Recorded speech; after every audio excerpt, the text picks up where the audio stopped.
Today's date's the 18th. We're here at the Nambour Library, and my name's Hamish Sewell, and I'm talking to Mildred Muzenda. And we're talking about celebrations which takes place in Rockhampton on the 25th of May, and it's been going now for 2 years, isn't it, Mildred? Yes. 2 years. I'm just going to move that microphone a little bit closer. So, why don't you fill us in about your involvement with the festival? The Africa celebration, I feel good about it, and I feel being involved in the organization and as well as in the formation of this organization as Africans getting together. Africa Day is a symbol for us Africans to realize and honor our heroes, our African heroes who struggled for independence from colonial rule and to be where we are now in Australia. So that is the main meaning of the Africa Day celebration. Africa Day, initially, it was formed, it was a brain behind the first Africans who managed to conquer the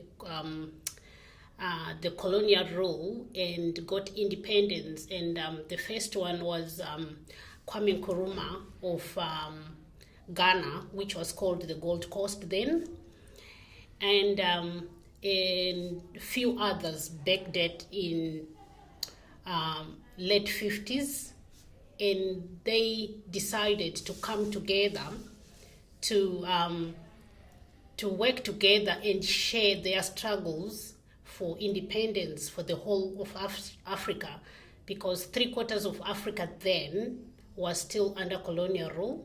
So the only way they could share their struggles was to come together and share their problems, and they formed and set up a date, which was 15 April. Then they decided that no, 15 April was not ideal, and they managed to hold their first meeting on the 25th of May 1963, and that's when the Africa Freedom Day, initially it was called the Africa Freedom Day on that day, and it went on. It was changed along the line, still celebrated on the same day, but it changed to Africa Day, being celebrated still on the same 25th of May, symbolizing the same day they came together. Then now, from Africa Day is now the Africa Union, and it's still called the Africa Day, but in the umbrella of the Africa Union, still being celebrated on the same day. Because, of course, all the African nations are independent. I think all of them, aren't they? Are all of them independent? Not quite. There are still disturbances here and there. At present, we have got 52 independent states in Africa, and we still have few more who are still are struggling, either tribally or here and there. But we have 52, which is quite about 97% of African states are now have attained their independence. And so with Freedom Day, are all of the countries attending that? Yes. Myself, I am the Public Relations Liaison Officer for Central Queensland Association, and my role is to look for all the Africans in Central Queensland, as long as they are Africans, even from our neighboring islands, I try to get in touch with them and bring them to the organization and to welcome them and get them come together and meet other Africans. Africa Day, mostly it's important to us, being separated from the motherland, which is Africa, and to us it's a big day. It's a big day that symbolizes our togetherness, and we have our children who are being born here. We have children who are now living fully their life here, and the only way they can remember African values, culture, and food, and our togetherness is during the Africa Day, only one day a year. So we try by all means to accommodate all Africans and encourage them to come along. So you're involved in tracking down the Africans in Central Queensland? Yes. And is that a difficult task? It is very challenging. It is very challenging per se, because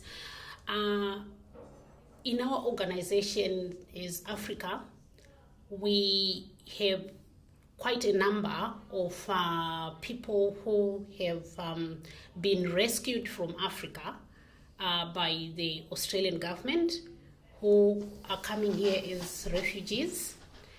We have other Africans who are here on persecution visas, and some who are here as asylum seekers. So my role is to go out and talk to them to feel comfortable, and because some of them will be on very high security protection, and they could have been through a lot, being subjected to a lot of torture and trauma and post-traumatic disorders. So trust is something that they will not have, and being here in Australia, they would feel safe to be with Australians than being with Africans, because they won't know who the enemy is behind them. So my role is to go out and talk to them. My position in the Central African Queensland Association, that we are an organization of African community. We are not affiliated to any embassy in Australia. We are affiliated to the local government of Australia and the government of Australia. So I try to, by all means, to explain to them, using our culture hierarchy. If there are elders within that setup, I will talk to the elders and following our culture, so that they will believe and come together, and then we as an organization, our aim is to help them to settle and to make them be aware of the services available in that community. It's a complex role. I didn't understand how complex it was. And if you're dealing with people who have come from Africa and they're obviously not skilled migrants, a lot of them, then their level of trust all round is probably fairly low. So are you waiting for them to be naturalised, or are you talking with them before they're actually are getting citizenship? Or we talk to them from day one. We have a very good communication and relationship with the city councils in the central region, the Rockhampton City Council and the Mackay City Council.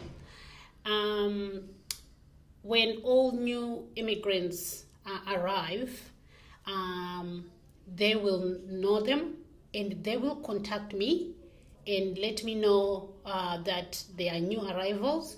Then I will visit them and talk to them. The challenge is mostly that I face with unskilled migrants is language barrier.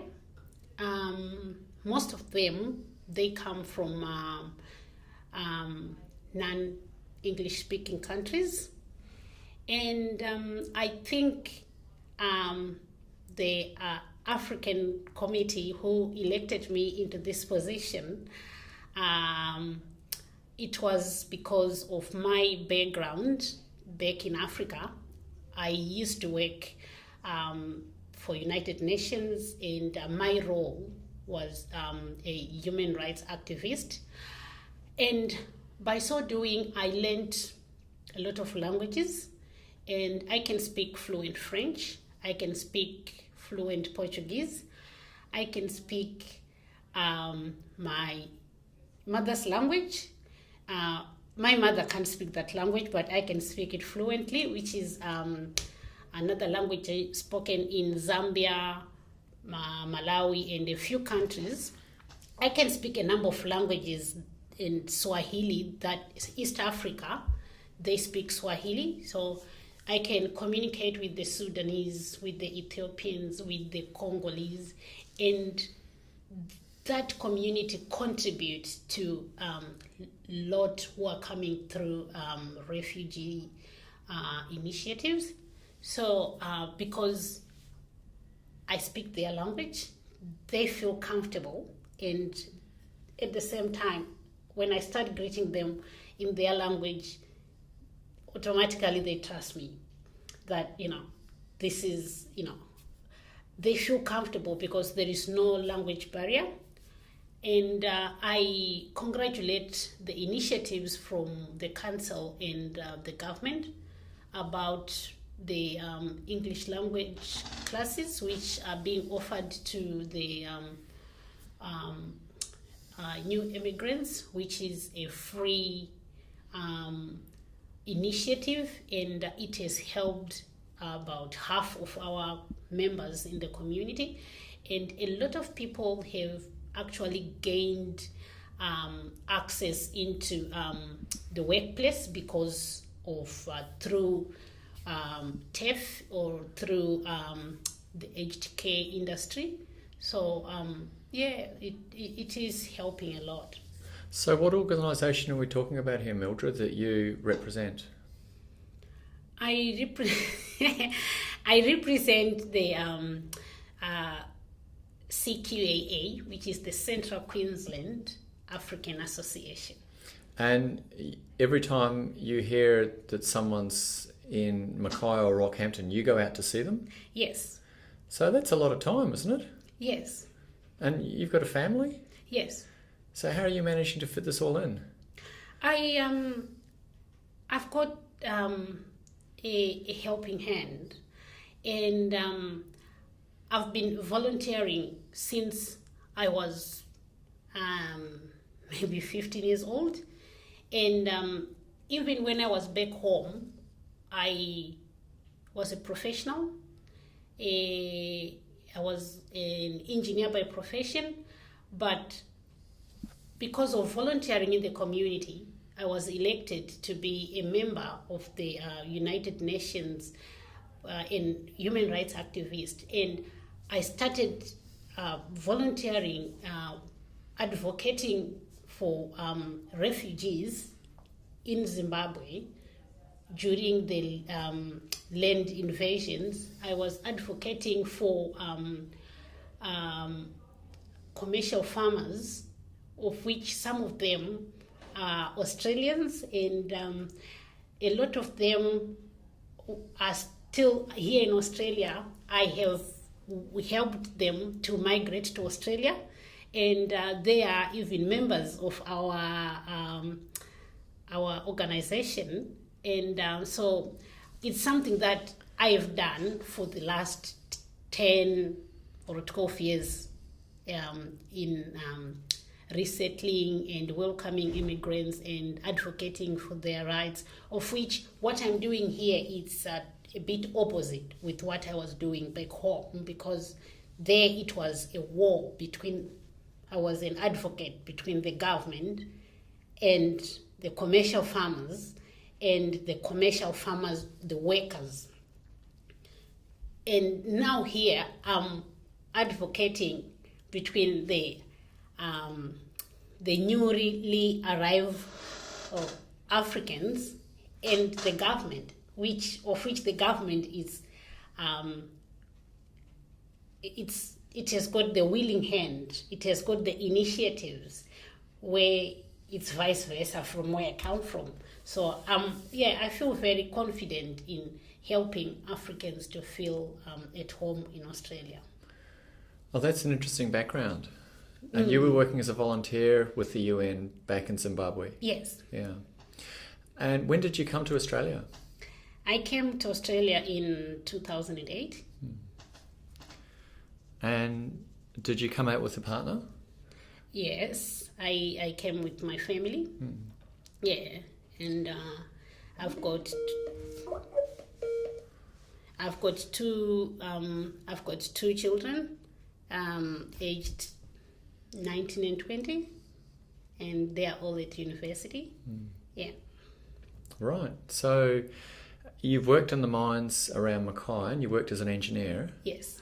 And was that when you got involved in the CQAA? Yes. I was one of the founders of CQAA. We discussed about how we can have an African organization, and it was like just a formal meeting that we had few people from Nigeria, few people from Zimbabwe, South Africa. I think we were about 5 or 6 countries, and we just contacted each other and said, hey, we usually meet at work, and why can't we form a registered organization? And then it all worked well, and CQAE was formed in 2012. That's when we had our first launch, and it was well supported and well attended. Then and since then we held our in 2013, then 2014. So yeah. So this year was the 3rd one. Yes. And how's it going? It's going well, and we are progressing each year, and our members, I don't have the figures at the moment, but it's because of most of the Africans who come here is refugees or skilled migrants, because they keep on moving from one area to another. But even though our numbers are still adding up, and it is amazing that on attendance we get sometimes over 300 to 400 adults. So yeah, I'm quite happy with how the organization is moving. And many of them would be working in the mines, would they? Yes, we do have those working in the mines are mostly highly skilled, because the mining industry had a phase whereby they had shortages of boiler makers, electricians, engineers, and in that range. So a lot, those who are professional came that way, and their families, and we have got quite a number of those who came with refugee initiatives, and we have got quite a number in Rockhampton, and last year we had quite a number who were resettled in Mackay, and Rockhampton region this year, the government is they've got plans to resettle the first phase of refugees into the regional, and Rockhampton is one of the first regions. So I will be on my toes receiving them as they come. So yeah, I will be expecting quite a number by the end of this year.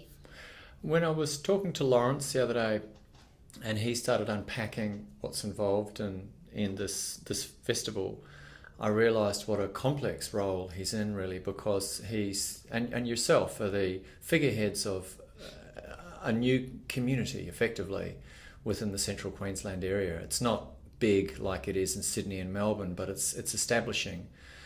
And he's not only liaising with the people who are on the ground, the African people there, but he's also a representative of that community.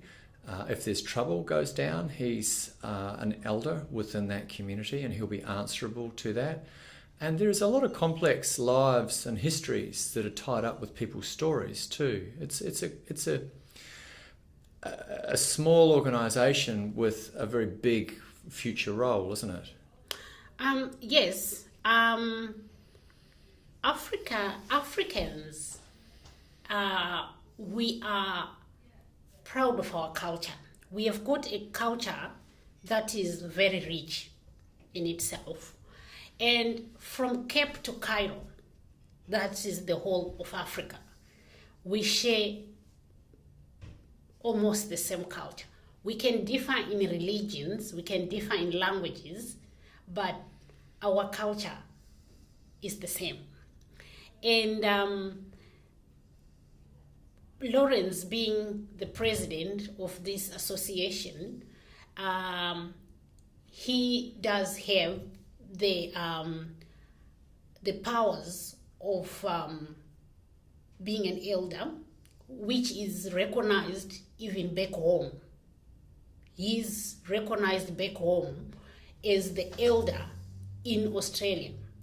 If a family, they can have a family problem, or we have got children growing up here, and some of them may try to lose the culture a bit, and he's the first point of call to ring him and ask him to talk to the child, to explain the depth of our culture, and as well trying to appreciate the Australian culture and bring the two together. So his role is not only important here, but even back home. Even marital problems. In African culture, we don't believe in divorce. And that's where elders and uncles and elder aunties, they come in and try to resolve. And he has got a challenge here at present, because Africans, they migrate here in Australia, and there are a lot of changes to expect. And in some African countries, women are not allowed to go to work. Then they come here, they won't be able to survive with one salary, and the wife is forced to go to work. And at the same time, we've got a culture that we look after our men, we look after our husband. We have to cook for them. We have to do housework. And by so doing, the woman is now unable to fulfill those duties in a timely manner that is expected by the husband. So Lawrence, as an elder, will try to bring the two parties together to say, hang on, African culture is coming from the literal side, and Australia, where we are, is coming from the other side. Let's synergize and meet in between. Try to do the housework. Of course, in Africa, a kitchen is a no-go area for a man. But our husbands here now, even as Africans, they are now cooking. Our parents, they come to visit and they are shocked to see my husband cooking and say, why are you letting him cook? I say, he has to learn how to cook because I go to work, the kids go to school. We have to synergize and appreciate the culture we are living in. But it's not as easy as ABCD. So Lauren's position comes in trying to talk to them, both of them, to understand both cultures. So it is a bit interesting and very challenging. Very. So, are you an employee of the CQAA, or are you a volunteer with the CQAA? I am an executive member. I am a founder and executive member of CQAA. Which means you're paid or not paid? No, I'm not paid. No. So how do you manage to take off up to Rockhampton to meet people? With my own funds. Wow. Yeah. Wow. I'm impressed. Yeah, with my own funds, and I've dedicated myself to work for the African people, and I enjoy it and I like it. And are you going up there very often? Yes. How often? Once a month, and if there is need be with the council, maybe twice a month. I fly or sometimes I drive. And meanwhile, you're involved in also the festival, the African Day Festival. Yep. So what's your involvement with that? My involvement in the Africa Day is to encourage the Africans in the community, in the Central Queensland, to come together, and their children, because Africa Day symbolizes the determination of people of Africa.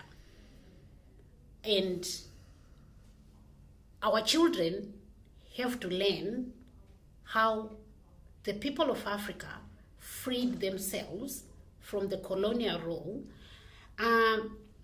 For an example, if we don't come together for an Africa Day celebration, our children or our Australian friends and neighbors,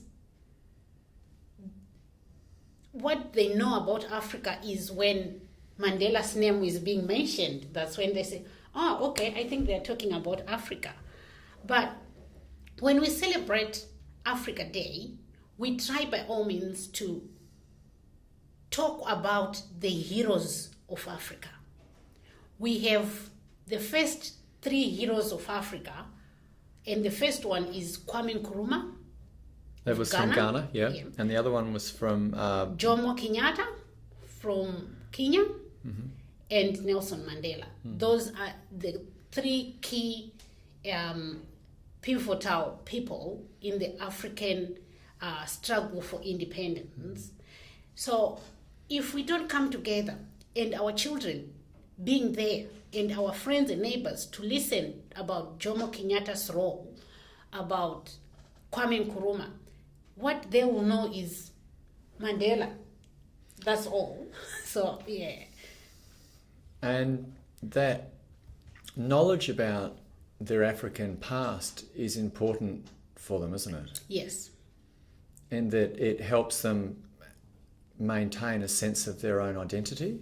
Yes, and it provides an opportunity for them to understand our culture as well, where we came from, so that they can pass it on to the next generation.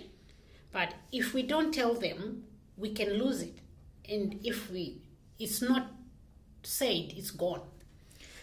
In a number of migrant communities, the first generation often seems to be struggling with adapting. Then the second generation often adopts the host community. And it seems often it's the second or the third generation where they suddenly go, oh, that's right, I'm Greek or I'm Polish. And then they want to rediscover that, but often they've lost that language, they've lost that cultural connection. Yeah, I agree with that. But our African culture, all our children, they speak two languages. Either born here or born in America or wherever, they speak. Either if they are speaking French in that country, he will speak French and the mother language. So do your kids speak your Yes. language? And what is your language, your mother tongue language? My mother tongue is Chewa, and but my children, they don't speak that language. They don't understand it, they don't know it. They speak Shona, which is their father's language. So at home, we try to speak the Shona language. Because Shona is the majority in Zimbabwe, isn't it? Yes. Chewa is the minority. Yeah, Chewa is minority. Chewa in Ndebele is minority. The Chewas came to Zimbabwe during 300 years ago. Yes, they came as laborers. They were Pushed out from Yeah. South Africa. no from Malawi. It was Nyasaland then, so they were forced to come and work in the agricultural setup because during the Rhodesia in Nyasaland, Zimbabwe, Rhodesia, which is Zimbabwe now, was rich in mines, in gold, diamond, platinum, nickel, and good soil. So they decided that Rhodesia was the capital city of Rhodesia in Nyasaland. Nyasaland, which was Zambia and Malawi. And Zambia, which is north of Rhodesia, was rich in copper and diamonds stretching to Congo. But the Belgians and the French were fighting in Congo from the north. So the British, they only managed to capture the copper belt in Zambia. So Malawi had nothing to offer. They only had human beings. Their soil was poor, there was no industry, so the people there were being taken as laborers. So they all were ferried to come to work either in the construction of the capital city or in the copper mines in Zambia. So where my mother comes from, Malawi is one of the poorest countries in Africa because it was never developed. From the colonial era until now, they are struggling because there is no industry which was set up. Rhodesia was the breadbasket. The infrastructure was already there. Although the natives managed to gain independence, everything was there. The infrastructure, it was the Little England of Africa. Zimbabwe University, Rhodesian University, was in 1980, it was number 5 in the best universities in the world. So you can actually picture how that country was developed then. The currency, the Zimbabwean dollar was equivalent to $5 US. $5 US was it was more stronger than the British pound. And so you can actually see the picture of how it was developed even during that era. So the neighboring countries did not get that much development. So Malawi is still laid back because of that. Zambia is a little bit more developed because the mining industry, the copper belt, Went over there. So they had to fly, so they had to build airports, they had to do processing, they had to build towns for them to live in and manage the mine. So it is a little bit much better than Malawi. So this Australia Day Festival, it kind of captures the ingredients that are all here behind this, and it stands as a symbol for this today. Yes. In little old Rockhampton. Yes. And we share all these experiences and struggles, and we give our children an opportunity to ask any question about Africa. We always have a panel of elders to answer any question from any part of Africa. So it's not just about having a good time and coming together, but it's also about the preservation of your culture, your identity, a sharing of information. Yes. And recognising the importance of that. Yeah. It was interesting. I was talking to Lawrence the other day, and I said to him, maybe in 10 years' time, the role of something like the Australia Day, the African Day Festival, will change as more people come to the region. Do you see that happening? Yes. Yeah. We actually have that, that vision that not even 10 years, maybe in 5 years' time. I was talking to Maria, the multicultural liaison officer for Rockhampton region, and she was telling me about a very high numbers of refugees to be resettled in Rockhampton. So that will be only this year, and who knows what happens the next year. And the mining industry as well, it's booming, and having some Africans in management roles in the mining industry, we try to fit in our African brothers and sisters in some roles in the mining industry, even if they are not skilled.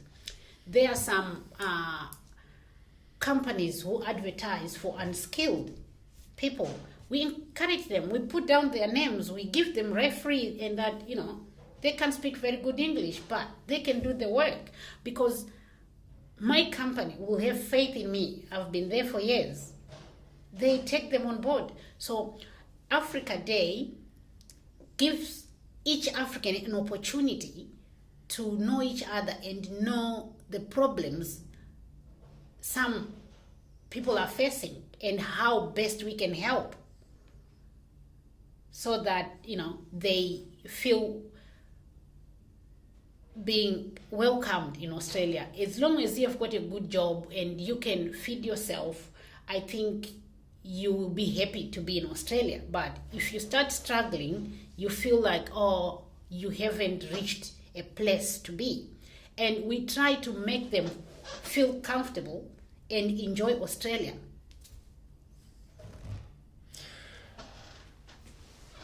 I taught a few migrants some years ago, and it struck me that the kids who were second generation migrants had a lot more enthusiasm, passion, drive, determination when they were studying. Yeah. And I've also taught Australian kids, and they seemed very dislocated. They seemed very dislocated from their parents. They seemed very dislocated from their extended families. And what I'm hearing you saying is you want to keep those links through to their extended families, through to their people, through their language, through their history, through their politics. That gives them a sense of grounding. And I'm feeling that if you can manage to do that, then you're creating a very strong group of people. Yes, because in an African context, as long as one is from Africa, if he's older than me, if it's a woman, is that person fits in my mother's shoes. Is either aunt or I respect that person as aunt or mom, even if it's not my real mother. But as soon as I see an elderly woman in the same age as my mother, she just fits in. So that's about respect Yeah. and about culture. Yes. And tradition. Yes. And any elder man, our children, we taught them that that's uncle. And this is aunt, this is uncle. So even all the CQAA members, I call them brother, even if they are from Sudan, some are from Liberia, some are from Congo, and some of them, my children now, they get even confused, say, Mom, is this your real brother? And yet I don't even know the village where he comes from, but because he's African, he's my brother. If I get any problem, he's the first person to come in. We just unite as a family. And if I get a link that, there is an African who had, a problem, who is sick, or we try by all means to come as a family. We have got some Africans who are dying here. And some of them, because of culture, they've got wishes to go and bury their loved ones back home.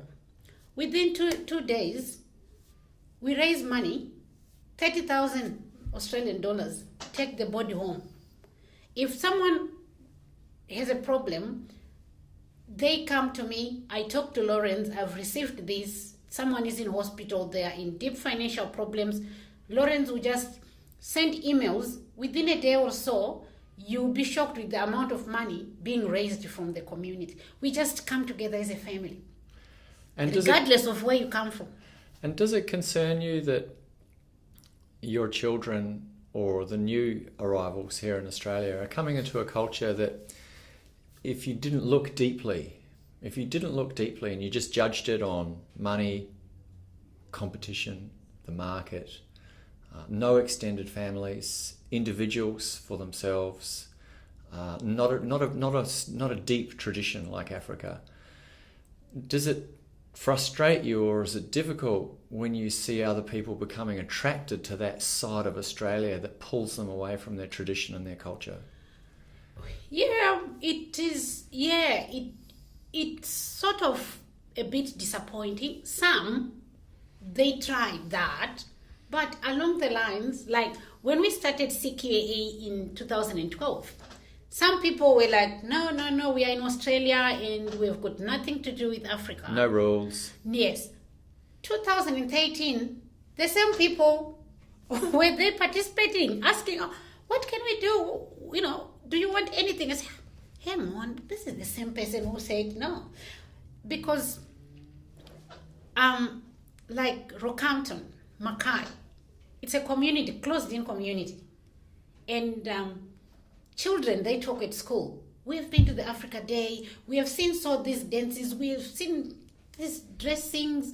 Why, Mom, you don't wear this dressing? I saw a lot of women were wearing these dresses, and they share. And that same family, they will start realizing that, no, I think we need to take our children. We need to go and participate. And I'm very happy with the government initiatives and the council initiatives. The council, all the councils have the multicultural department, and it is wonderful. They are trying by all means to encourage and making a rapport with the Africans in the community to realize where they came from, as well as appreciating where they are. But I imagine the governments need people like you and Lawrence, because if there is a problem with the resettled Africans who come to Rockhampton, say, if there is a problem with them down the track, and wherever you get migrants or immigrants, there's invariably going to be some problems. Yes. Whether they're problems with cultural problems, or problems with domestic violence, or marriage problems, or divorces, or just loneliness and isolation, then they're going to need you and Lawrence, people like you and Lawrence, as advocates that can go between the African community and the Australian community. So there's a lot riding on your shoulders. Yes, absolutely. We are trying to, here and there, it's only because our funding is so limited at the moment.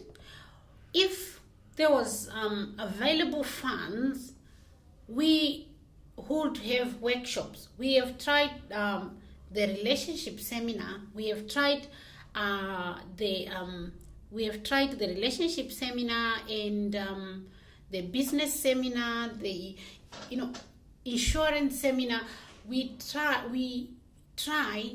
to let the Africans understand the Australian culture where we are, and to plan their life the Australian way, thereby realizing our culture in the same place.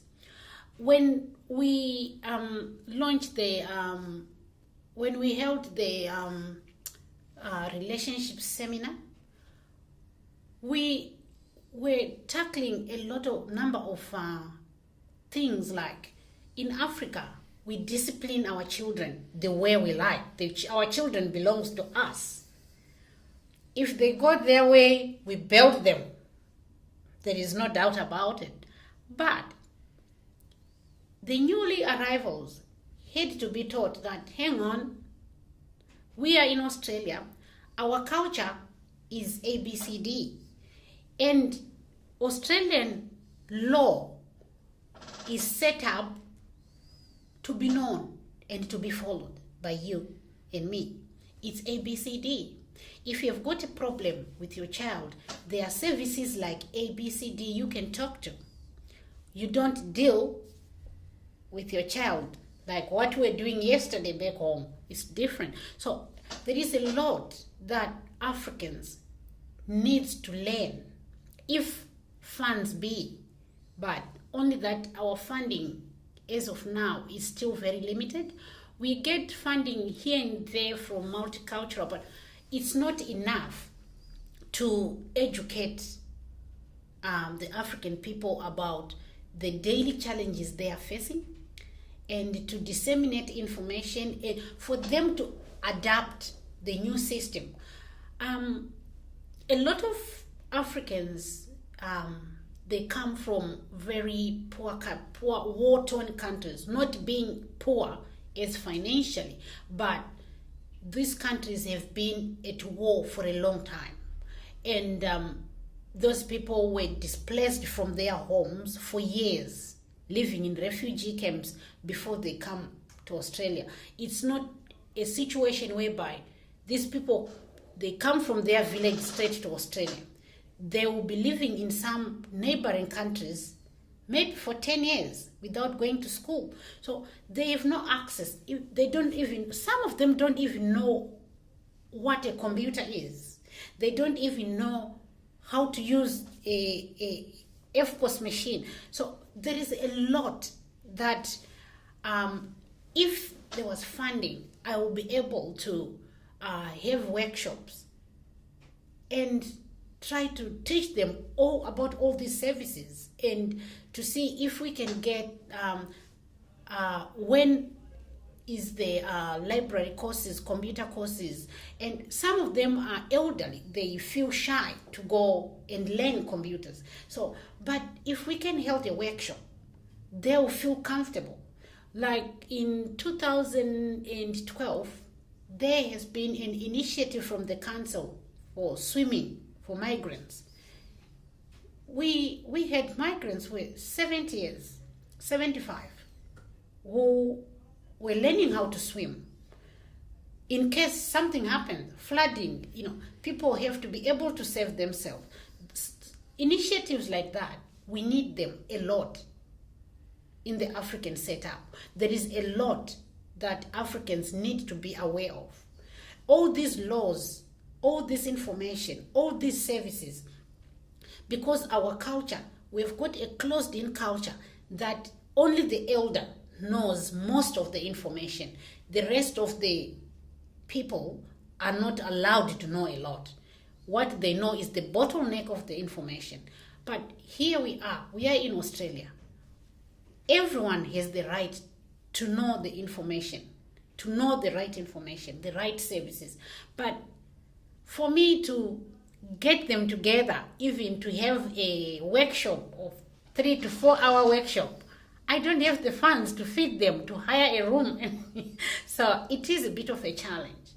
As long as we don't get that education, it will take some years for the African people to feel comfortable and secure and participate in the community. No, I think you make that point very clear. So it's 3 years now into the African Day Festival. How's that been for you? I feel good about it. I feel good about it because so far we have managed to achieve our objective. When we formed this organization, we had a focus of, one, bringing the Africans together, sharing our struggles. How can we help each other? How do we know each other? How are we going to interact with each other? And we have achieved that through our third Africa Day. We have achieved that. And how are we going to be proud of our dressing? We have been doing fashion competition. It is amazing. And that we feel good, wearing your African dress, and you look very different. And some of us, we wear overalls, workwear, you just feel, oh my God, this is beautiful. And having all Africans singing traditional songs, it just take you back home. Even if I've been here for so many years, I don't long to be there. I just feel homely. So our objectives, we have accomplished. So there's something that you gain from it personally, isn't there? Not just about providing a service and the sharing of culture and the sharing of information and bringing people together, but there's this deep heart connection you have with this. Oh, yes. Yes. And even when I use my funds to travel to Rockhampton, I don't feel I'm losing anything. Even if I go there, and sometimes I get some challenges with, like, when I first told you that I deal with asylum seekers, I deal with refugees. Sometimes I talk with 10, 15, and only 3 or 4 will come. Then the next year, you find 11 of them. That's an achievement, and I feel good about it, So it's something that I wish Africans will come together and celebrate this day, regardless of color, regardless of religion, regardless of where they come from or a tribe, but just to come and share our African heritage, our African struggle for independence, and honoring our elders, the founders of independence of Africa. And because for those people, that's how we became where we are. Now I'm talking to you, it's because of them. If we were oppressed to that level, we couldn't have been here. So it's something that we have to recognize, pass on the baton to our children. They will pass the baton to their children. If Africa Day will be celebrated for the next 100 years, 50 generations in Australia will still know exactly what is happening now. What I'm telling you, that generation will be able to relate exactly the same. It's very ironic that in Zimbabwe you were helping Australian farmers come back here to resettle. Yes. And you said you've still got some connections with some of these people. Yes. They must be interesting connections. Because you're talking about white farmers here. Yes. Yeah. It is. And some stories are very traumatic. Because they had to leave in a hurry. Yeah. I can, for an example, I was driving to go for a meeting from Bulawayo, one city, to Victoria Falls. I drove in the morning And this was 2006. And land invasion in Zimbabwe was at peak. White farmers were being killed like anything. It was very normal to hear that, oh, this one has been killed. It was very traumatic, and they were living in fear. So I was rushing for a meeting, and the distance was around maybe 700 k's. I drove for 100 k's. There was a roadblock. Next 50 kilometers, another roadblock. Then I asked him, what is the problem? They said, we are searching, there is an unrest in this area because of the white farmers are resisting to move. I said, okay, fine.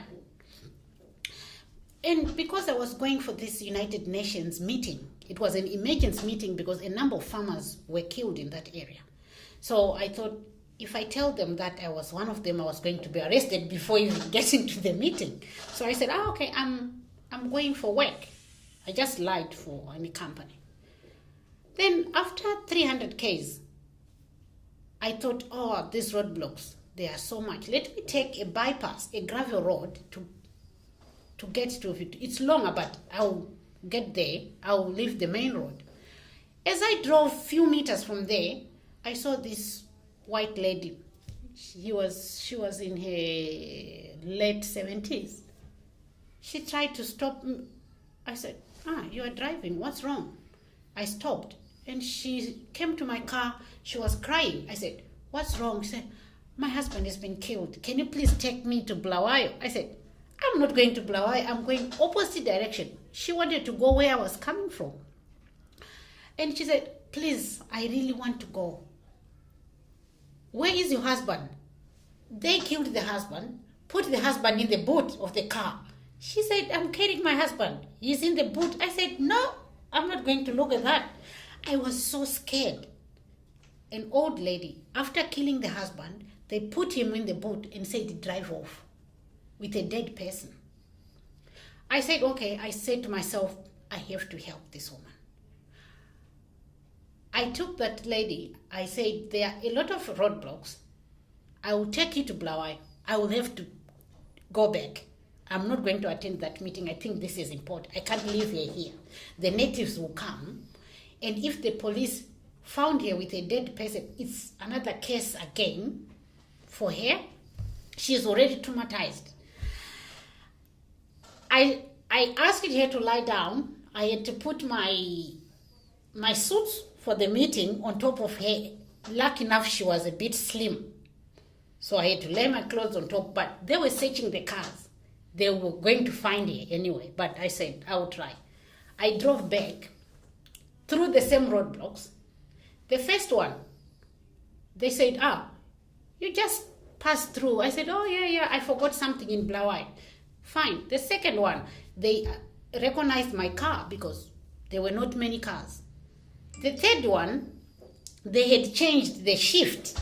That was my dilemma. And I started sweating. They didn't know me.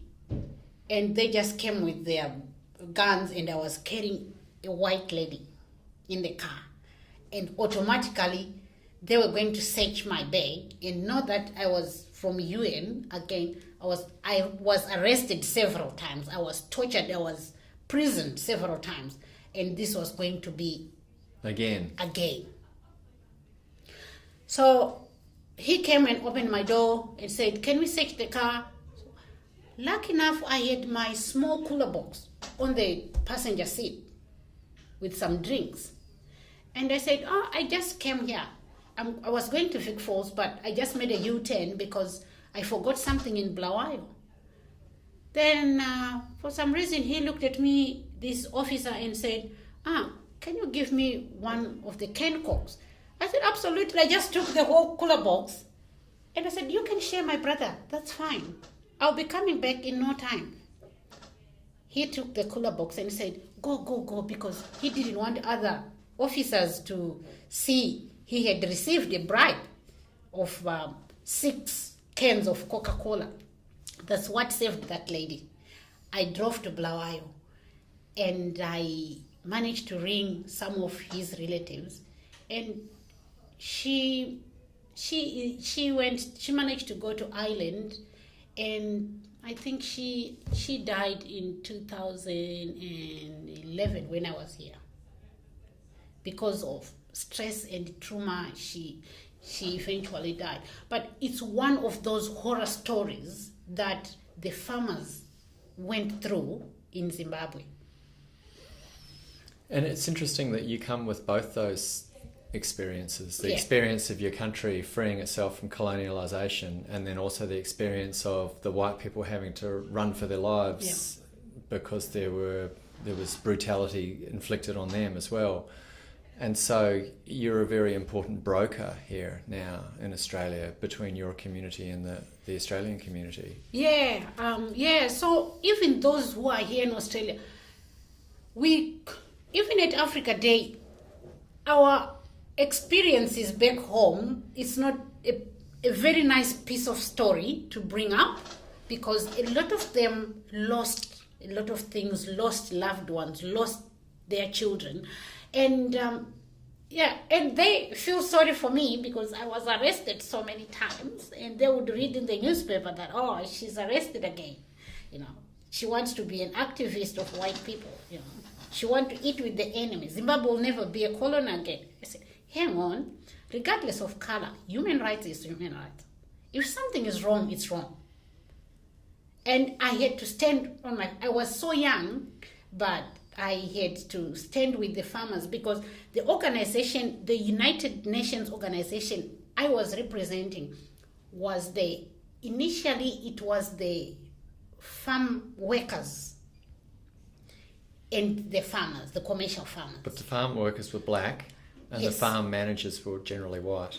The farm workers, as I told you initially, that they were brought in from neighboring countries for labor. Back date 300 years ago. And Mugabe said, go back. Where do you go after 300 years? This commercial farmer had initiatives with the laborers. One commercial farmer will be having like 500 laborers at his farm, 500 or more. Then they will build schools, clinics, and on that estate. So the farm workers were comfortable. That was a community. Yeah, it's a community.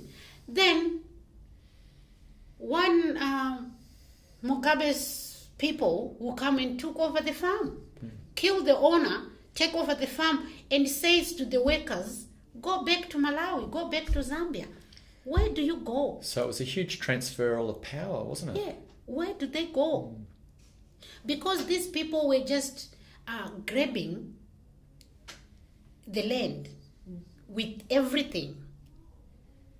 If they kill you today and take over your property and all whatever is in your fields, it was okay for them for that moment.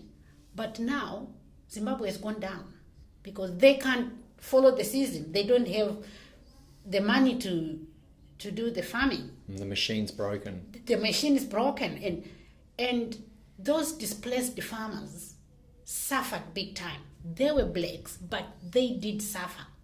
Some of them were even killed because they were protecting their bosses from the army and the police. It was a very traumatic experience. And so you were working with the UN then as a volunteer on behalf of the farmers? Yeah, farmers and farm workers. And that put you in quite a difficult situation, I mean, to put it lightly. Yeah, I felt sorry for them. It broke my heart, especially the people of Malawi. That's where my mother came from. And if I see them, they are my people. And being displaced, living on the side of the road with children, and a lot of them dying because of one person. And I volunteered to advocate for their human rights. So even while I'm here, I understand the refugees very well. I understand the asylum seekers. I understand where they come from. I've been through it. I've listened to a lot of stories from back home and here, and I really feel for them. And so I keep having to come back to this Africa Day Festival because this is why we're here. Yeah. And this represents this many levels of stories that are underneath this. That this Africa Day Festival comes from the 1963 the Organisation of Australian Unity, and meanwhile you're here today in Australia as a representative of your community, of the broader African community. I mean, it might be a small event, but it carries a lot, doesn't it? It does, and you know, when Africans come together, that's when you see, even if they've got problems, you see them smiling. Whenever they come together, whenever they speak and communicate in their languages, you can see how they brighten. You know, it only takes a smile to make a day seem brighter. So Africa Day, it's important to us. That's the only day they feel home. They feel like they are within their people. Now I have to ask you this, but what are some of the things that are going on at the Africa Day Festival? What you mentioned fashion parade. There's a knowledge, a kind of a quiz. Yeah. There's dancing. There's singing. Yes, and there is food. In African culture, we have got a term that a relationship is not complete unless we share food. So sharing food is one of the most important things. And on the Africa Day, we source all the African food that we can get. We are so blessed to be in Queensland, where the weather is favorable. And probably similar to Zimbabwe. Yes. And a lot of Africans here and there, they are growing some African food here and there. And I traveled to Morocco in Brisbane. There are some supermarkets. The Africans, they import things from Africa. So on Africa Day, that's when you find the variety of each country in Africa being represented by food. We can even distinguish that now. This is Zambia, that's Sudan, that's Nigeria, that's Ghana. We can even call the countries by names just mere looking at the table. So our food is another symbol for Africa Day. So a lot of preparation involved. Yes. Many days. Yeah, we take almost maybe 6 months to prepare for this event. So what's your role in the preparation? My role is very complex because I will have all the African nationals on my database. That, okay, we have got Sierra Leone's who are coming, we've got Mozambicans, we've got Nigerians, we've got Zimbabweans, we've got South Africans. So what sort of food can we source? Where can we get food for Liberians? Where can we get food for Sierra Leone? What cultures are we expecting? Can we accommodate pork in this department? So I I deal with that so that they all feel welcome, because we have got different religions. Some religions they eat that, some they don't eat that. So I will have all that, and I have to synergize so that we all come together as Africans and share the meal. So there's a big banquet? Yeah. One big food session or a number of feeding times? Like this time we had 2 serving points. We had a variety of food, but in 2 serving points. So the food's going across the day? Yeah. Right. Yeah. So you don't have a big sit-down meal? because of the activities like this last Africa Day, because it coincided with the Taste of Africa on the same day, so a lot of things we had to fit in a lot of things together, because I was a guest of honor at the Taste of Africa. I was organizing to be at the Africa Day, at the same time. So we had to serve food at, from 7 o'clock. But last year we had food served throughout the event. And is your role mainly in choreographing the food? Not much. I delegate other members of the community to manage those with hospitality skills, and because there are safety concerns, there are healthy concerns, so I look around that area and delegate people with skills to look. I will overall manage that, and but my main role was to welcome the other new immigrants who were first comers to the Africa Day, and to organize the children to fly our flags, the African flags, 52 flags, and know them, So the children were so delighted in, knowing the flags and parading all the African flags. So that was my role, and overseeing, all other areas. It's almost like you're living archives of a culture that you want to keep. Whereas for your children's generation and your grandchildren's generation, I guess the job that you do in preserving that or establishing this framework will play a big part in terms of their connection to the African community. Yes, I personally try to let the second generation, third generation be aware of the culture and build a rapport of what we have started to continue doing it. My elder son is at university in South Africa. He lives here. He's learning in South Africa. He's doing it as a online student. No. So how can he do that? He goes to uni like the way you go to PEC for uni. He goes to South Africa. He flies to South Africa? Yeah. Fly me. Yeah, he finishes uni, comes back. It was his choice. I said, thank God, that's fine. So he stays over there and then flies back? Yeah. So he stays over there for a semester and comes back? Yes. And I'm happy because he has that connection with Africa. Yes, he has got the connection here, he has got the connection in Africa. So it's that sort of thing that they will appreciate where we come from, regardless of them being consumed here.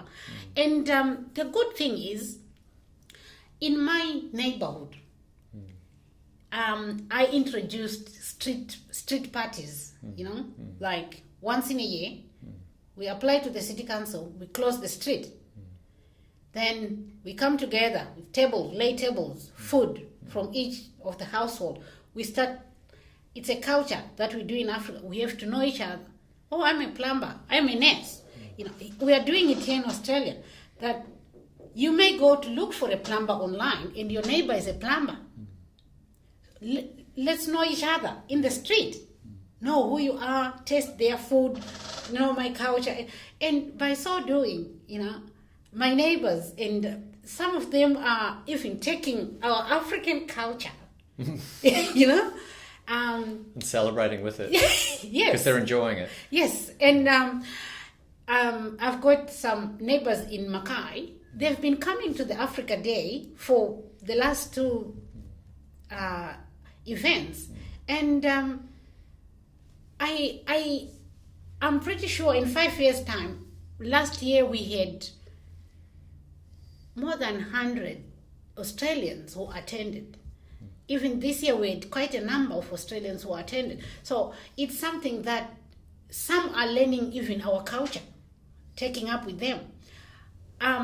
In my culture, we don't call our elders by their first names. My children's friends, they know that they will not address me as Mildred. That's a no-no. And one of their parents came to me and said, do you know that my daughter, now she's scared to say an elderly person with a name. She's now addressing as Mr. So-and-so. I said, who is Mr. Smith here? No, I'm talking about George in very low voice. Right. Yeah, So they're adopting some traditions here. Yeah, some traditions.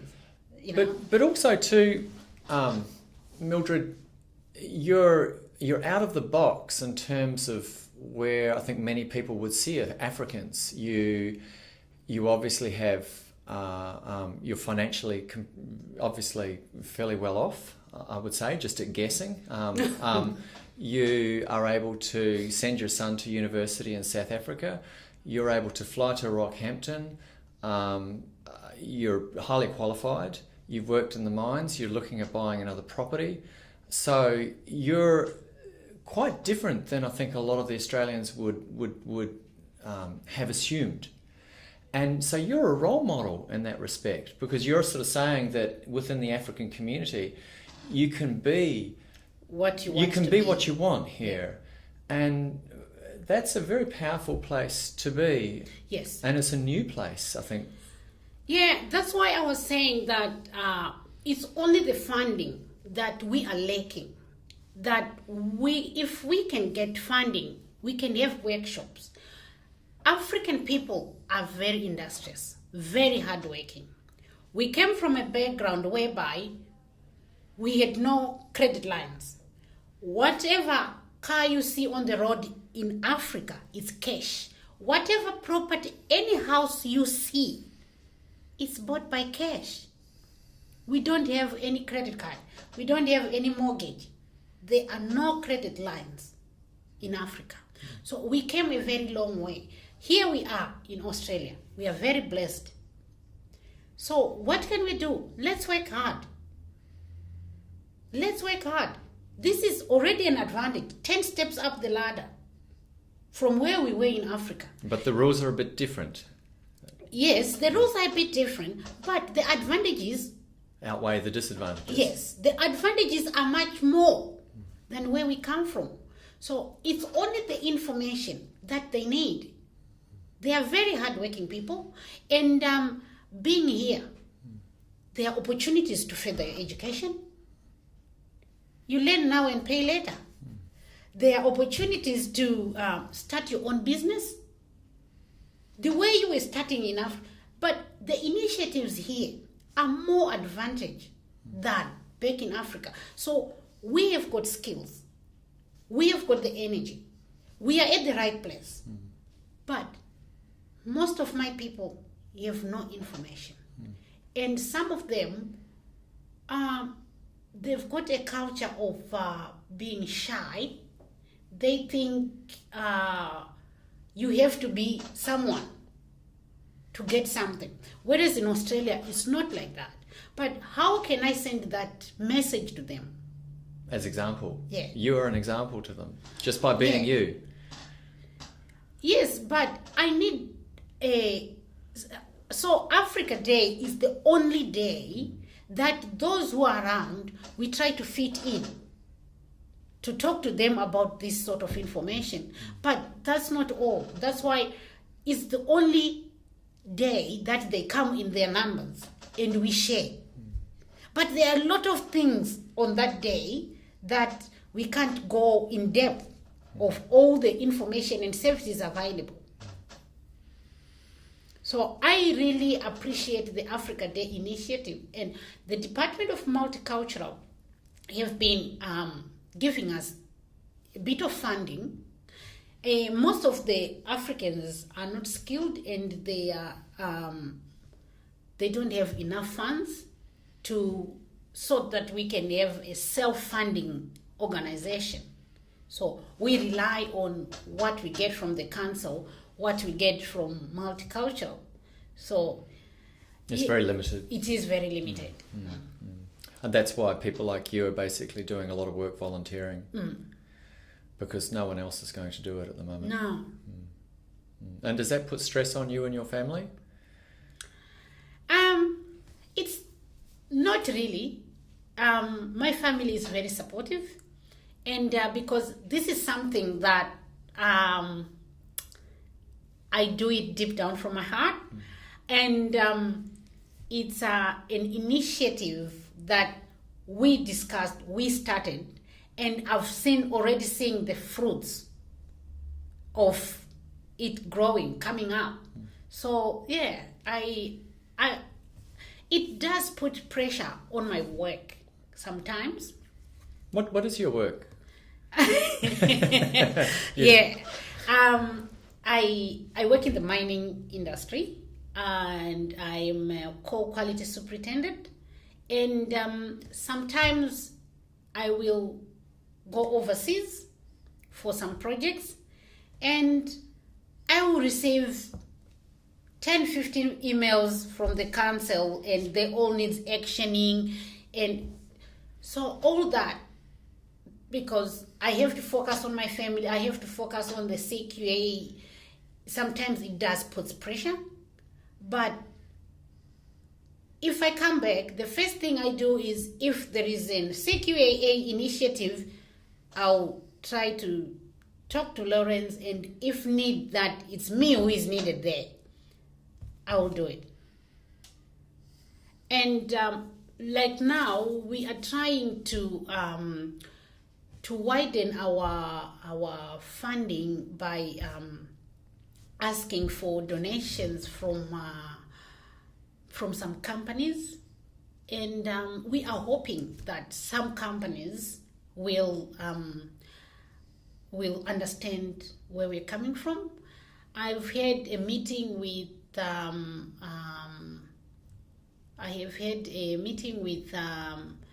one financial company in Rockhampton, and they are promising, and I'm looking forward to approach a lot of companies that may help with funding for the Africa Day, because if we can have funding, I will be able to travel a lot to Rockhampton, Mackay, and part of Townsville, to be able to have a group workshop of those people who are isolated there. And I'll be able to organize on how best they can travel, because some, they are further inland. In mining towns like Claremont, Middlemount, Emerald, some have got very big families that they can fit into a car. We have got a family, they've got 11 children, father and mother. So those people, if I can manage to be able to organize that, okay, there is funds here, I'll talk to a car rental for a van, pick these people, it won't cost much. So it's only the funding that is lacking.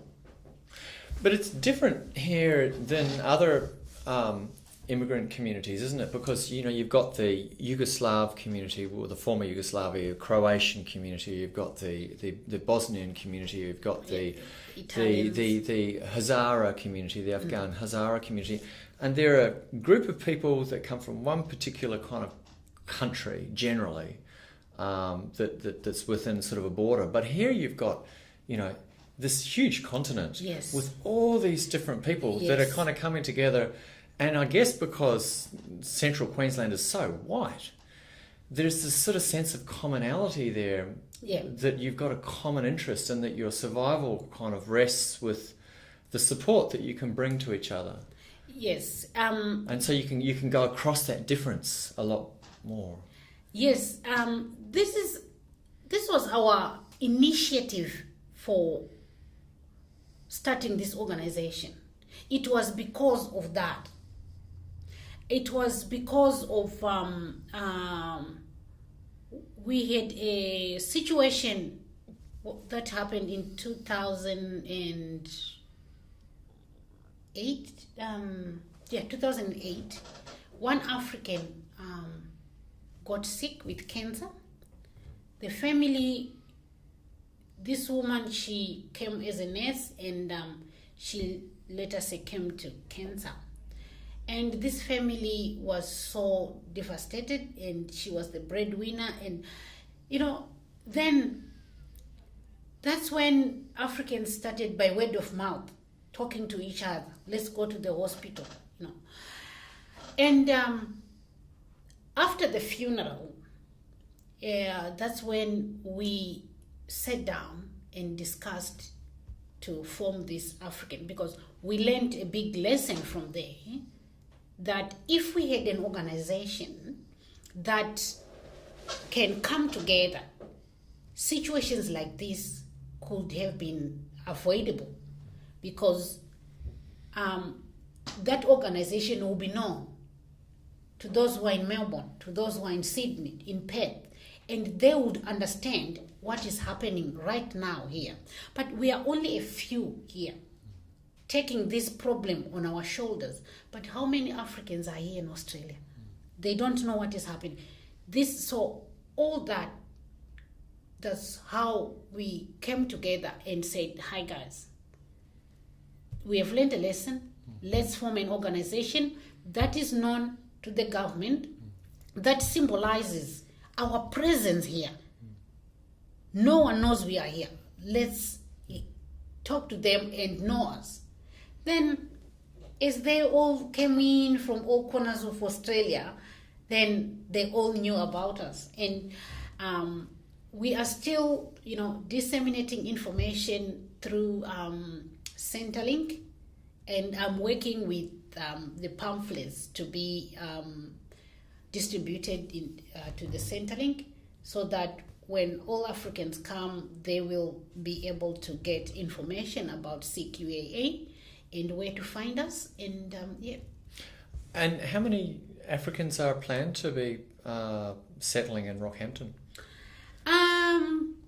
Talking to Maria, she didn't come up with figures, but I think a couple of hundred. Right. So, which is going to be a big injection into the Rockhampton community. Yeah.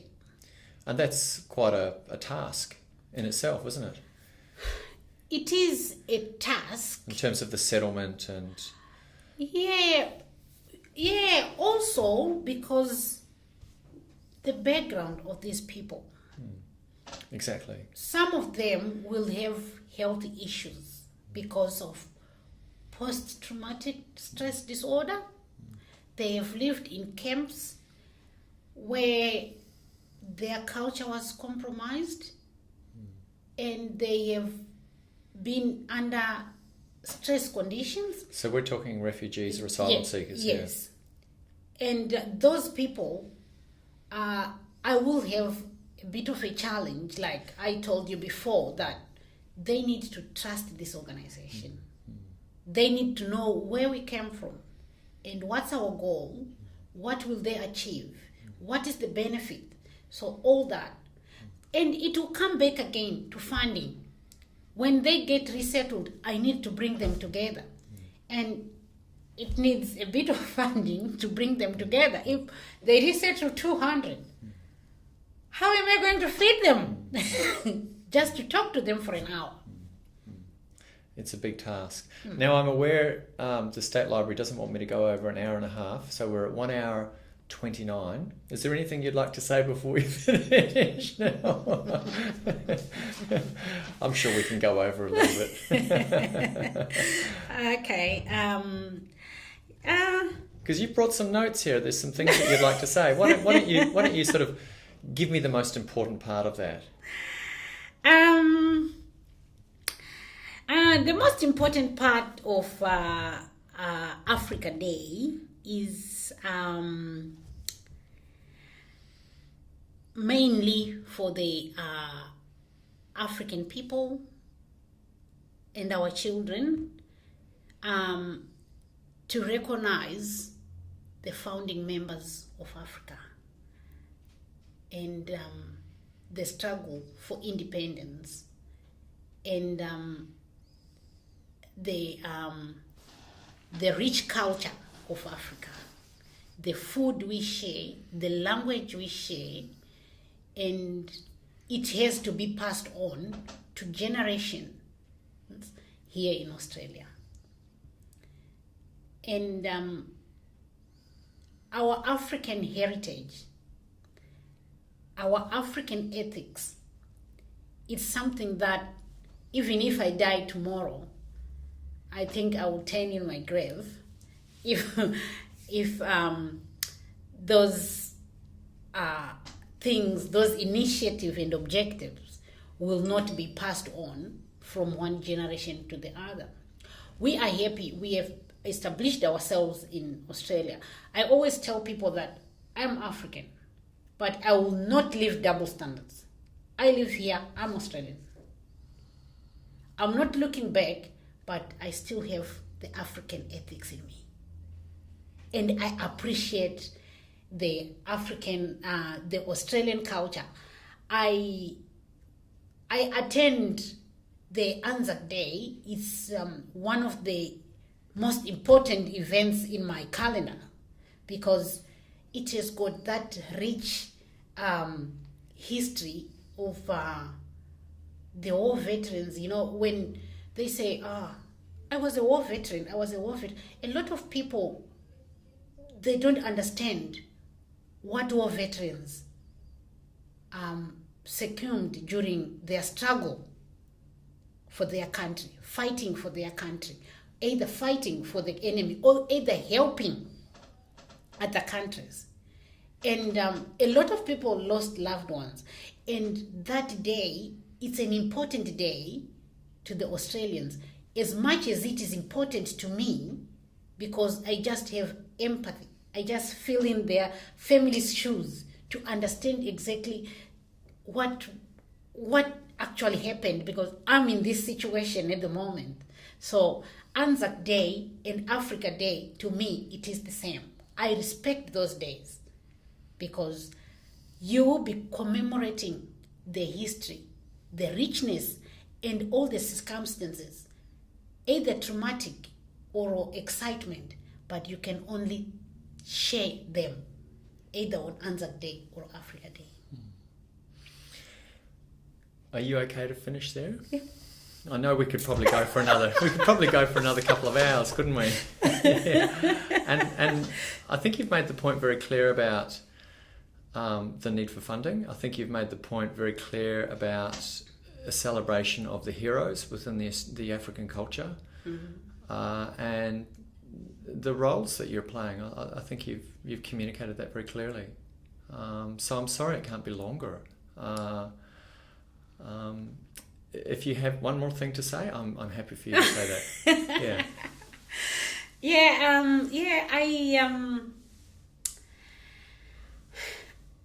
Africa Day, in due course, it will be an event. Maybe the Australian government will give us an opportunity to make it a public holiday one day, because I just see a situation whereby in 10 years or 15 years time, the number of Africans will increase triple or all, And also Africa will play a more and more important role economically in the world. Yeah. And Australia will have to reckon with that.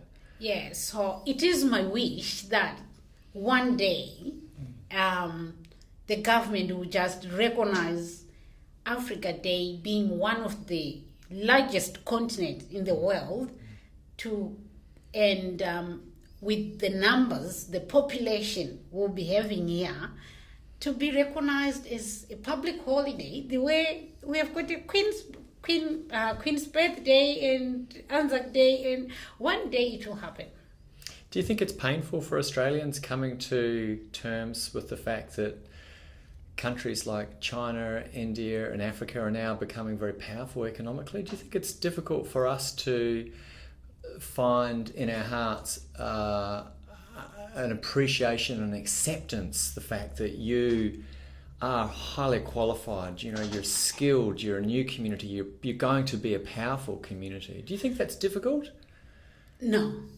Why? I want to tell you about the experience I've got now.